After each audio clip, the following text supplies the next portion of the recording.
Good afternoon, everyone. Today my topic is education is the passport to the future. As the saying goes, progress is impossible without change, and those who cannot change their minds cannot change anything. So far, we have developed a great deal of successful items and policies like transistor, national health insurance, and so on. Nevertheless, there are still things that we have to change to be better, our environment. The environment includes not only nature, but also ecology, history, etc. Among them, I think the most important one is education, because people say that education is the passport to the future. What other abilities do you think that people want to have and need to have nowadays?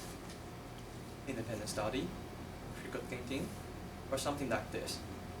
Well, what do students actually learn from school? Keep this question in mind first, and I would like to start from our everyday school life. From when we were young, to compare with America, the education in Taiwan tends to have a lot of exams, and I believe that most of you agree with it. From when we were young, our teachers and other people teach us how to answer the question on tests and how to get good grades. Nobody tells us why we have to study these things. What's more, when we are discussing questions with classmates, sometimes we heard that, oh, this question will not be tested. Then, few people would like to understand it anymore. The main reason is that students in Taiwan have to take the big exam to get into a reputable school from senior high. Well, in America, they don't. They apply for school by application forms. No wonder we cannot get rid of the everyday test, because the grade means our future.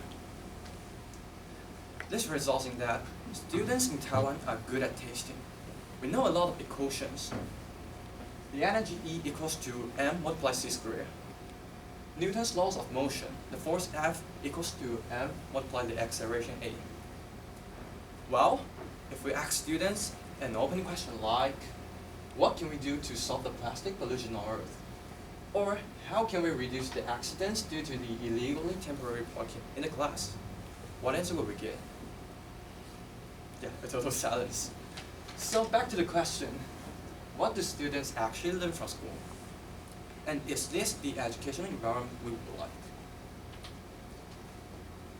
Mao Frank Zhang, a chair professor in UCLA, as well as a principal in Taiwan's university, said that college students in Taiwan are like a group of deadwoods.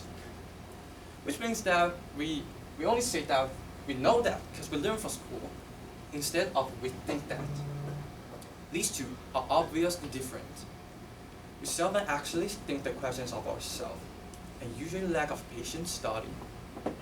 In my opinion, I cannot totally deny what is said. In comparison, group projects in the US are nothing but the most common work. These inspire students to discuss why things happen, learn how to cooperate with people, and cultivate the critical thinking. The inspiring educational environment in the US also makes students more likely to have patient study.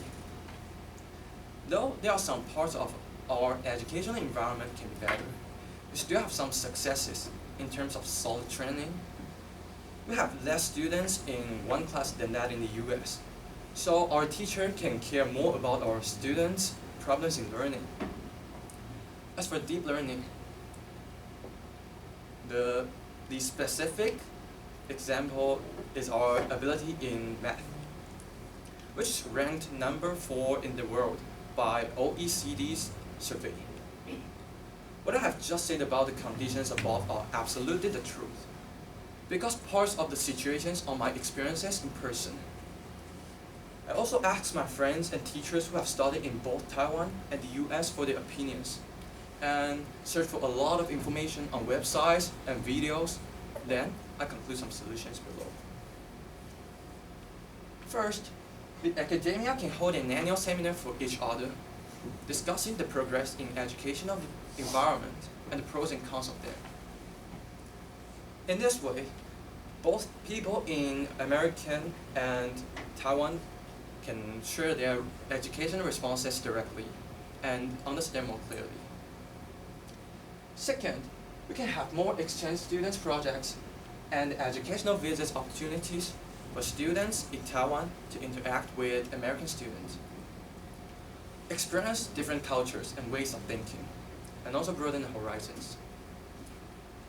Third, we can have some winter and summer camps for students in both Taiwan and the US to apply for, like the one I used to participate in, HDLC, Harvard Taiwan Leadership Conference, which provides us the chance to meet some Harvard students, cooperate with them for some teamwork, and strengthen our relationship. Education is like rowing a boat upstream. If we stop moving forward, then we fall back. If we do not do anything to get better, we must lose our competitiveness of our future generation. To sum up, both educational environment in Taiwan and the US have our own advantages and disadvantages. Suppose that we could share our insights and learn from each other. We can even row the boat further and make the effectiveness that 1 + 1 is more than 2. Thank you.